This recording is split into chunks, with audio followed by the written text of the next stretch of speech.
Yes, children. So finally, we understood that there was a huge demand for Indian indigo. Okay. So what happened? I know we have already seen that there was a one more, the kind of plant they were trying to substitute this indigo, but it was not successful. Okay, whatever the ban on this indigo in the Europe, they have taken back, and finally what happened? The demand for the indigo increased a lot.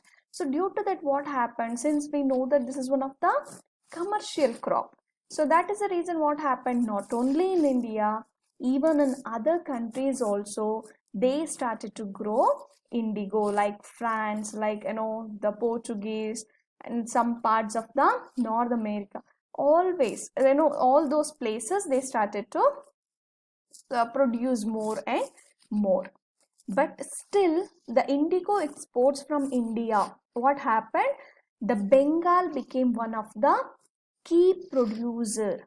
Okay, Bengal became one of the key producer of this indigo. This produces, this is one of the key producer of indigo, and the production of indigo in the Bengal increased a lot and lot.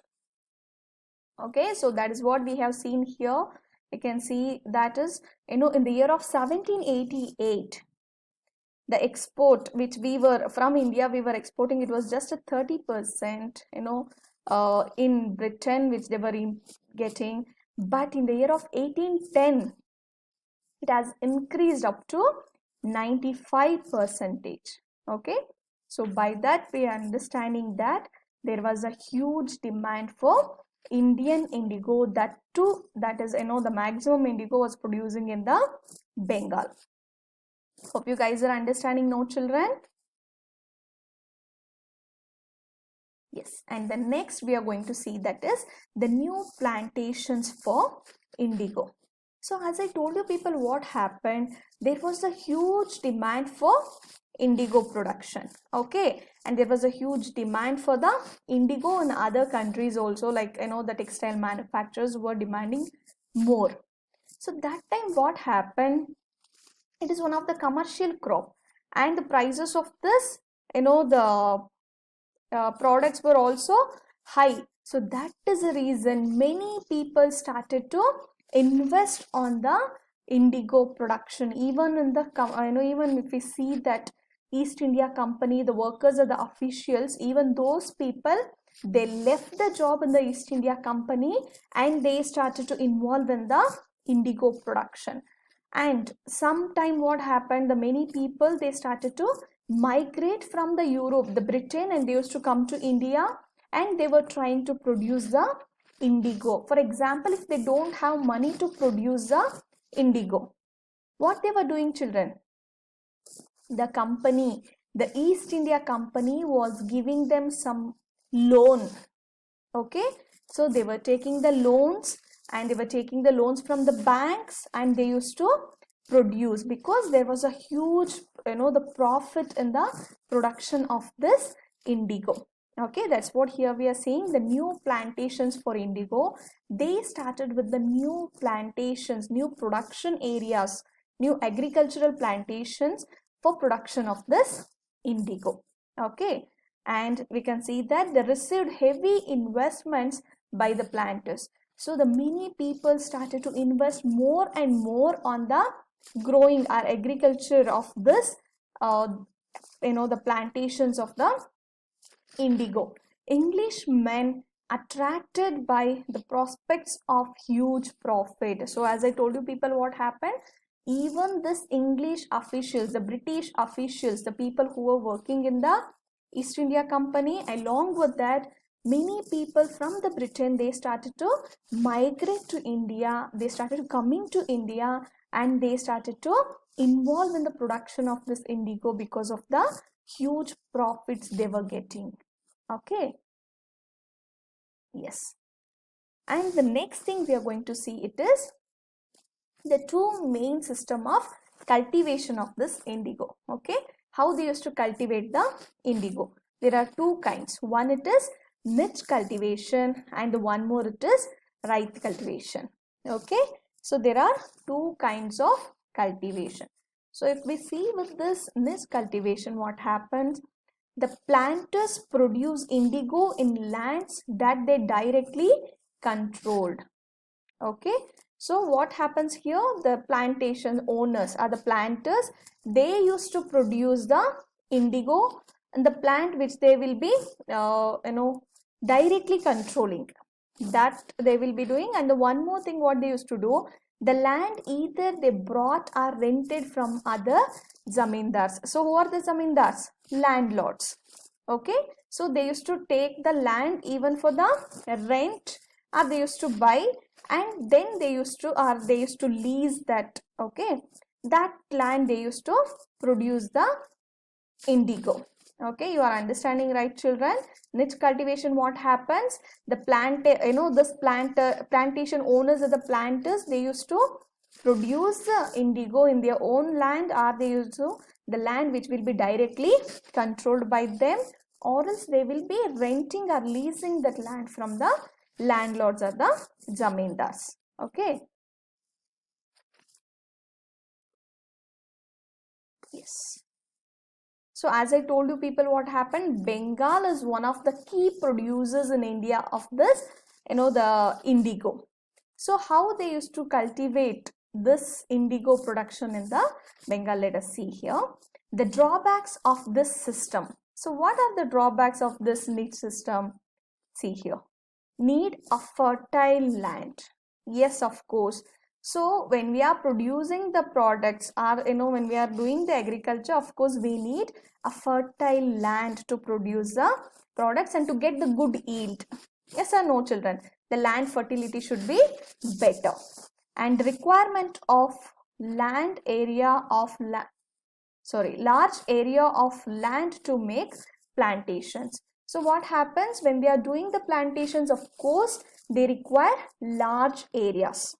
Yes or no, children? The large area they require to make the plantations, and leasing of land led to conflicts and tension. So what happens here when we are leasing, or when we are taking it for a rent? So there will be some the controversies or the confusions, the conflicts will be there. So that is also one of the reason. And labor needed in large number. Yes, of course, because when we are doing in the plantation, there should be the huge labor force, that is the human resource is required more. Yes or no, children? And then labor busy with rice cultivation. So the Bengal is also known for, it is good for the rice cultivation. So the many laborers were busy with the rice cultivation. So these all the problems the faced by this niche cultivation. Hope you guys are understanding, right? So they were in the need of the fertile land, and they required the huge land, that's a large area to make a plantations, and leasing or renting of this the areas from the landlords was a bit confusion and the tension for the producers. And then labor needed a large number, but those laborers were involved in the rice production. So that was also one of the problem. Yes. One, it is niche system. The one more, it is Raitwari system. Okay, guys, you people are understanding, right? One more, it is Raitwari system, done on land occupied by forced agreement or contract. So there what happened? They were directly controlling that land. That land, the planters used to produce the indigo. But here what happened? This Raitwari system was done on the land occupied by the forced agreement or the contract. They used to have a agreement or the contract with the owners of that land. Agreement signed between village headman and the planters. So here you have to understand between whom they will be having the agreement: village headman and the planters. Okay, and advance payment of cash. So before that only, before the production only, what happens? They used to give the the advance. Yes, the planters provided seed and drill. So guys, you have to understand this carefully. What they are doing, they will be having an agreement between the headman of a village and the planters. Before production of the goods only, they are paying the cash, advance payment of cash, and the planters, they are producing the seed and even the drill. So what happens now? They will be having the more control over the production than the producers. Yes or no, children? See here, an indigo factory. So this is one of the indigo factory functioned in a multi-step method. Okay, how this method works, that we can see. Children, this is one of the very much important concept you will be studying in your 10th standard. Okay, how this people now are controlling our Indians, are the agricultural people. That is one of the important things. So before they used to have an agreement with the village headman, and they used to pay the advance before the production only. They will be giving the amount to the, I know, this farmers are the headman of the village. So by that, what happens? Our farmers will not be having any rights to sell their products to any other people apart from the, the agreement, whatever the person who has got the agreement. Even though if there is a huge demand, even though if there is a high price for the product also, they will not be permitted to sell the other dealers. Only for that person they have to sell.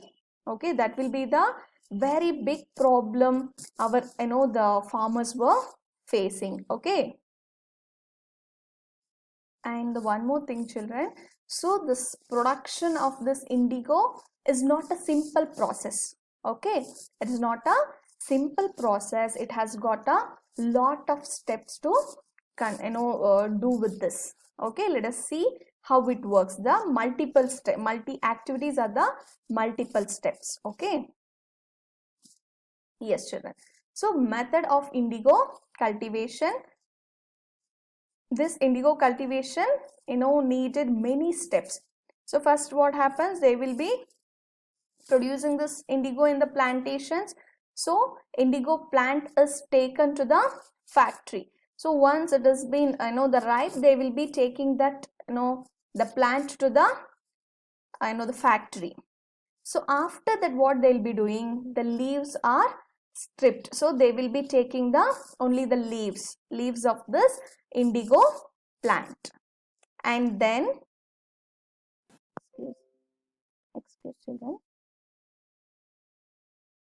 yes, and then what they'll be doing?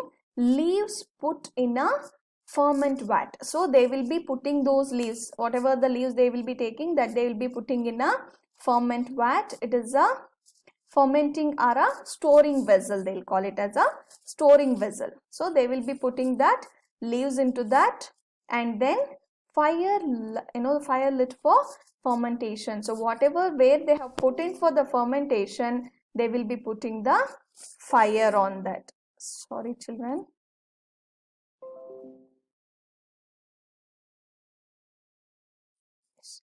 They'll be putting that for the fermentation and fire that.